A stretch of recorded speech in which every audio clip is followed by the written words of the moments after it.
Good morning and welcome to day 6 of virtual learning. I'm going to go over today's lessons.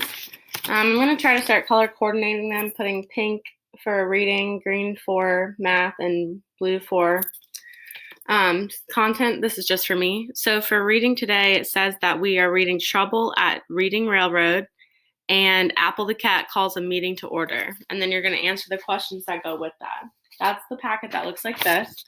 I know that I stapled a lot of things together, so it looks a little different, but the one that says Trouble at Reading Railroad, and then the other one says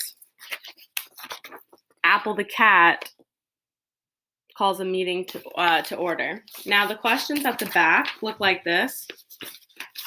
The thing about these questions is that the first 2 questions are asking you about Apple the Cat. The next 2 questions are asking you about troubles at Reading Railroad. And then the last few questions are going to ask you about both of them together.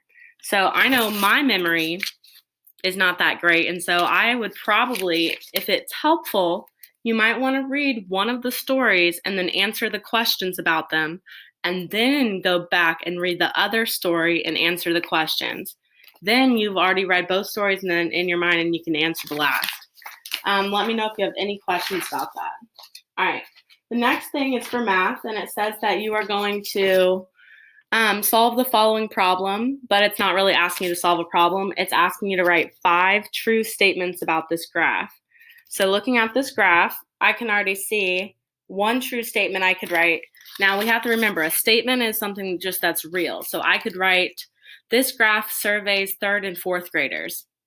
And then it also says, not only are you going to ask or write down 5 statements about the information in the graph, you're also going to explain how you know.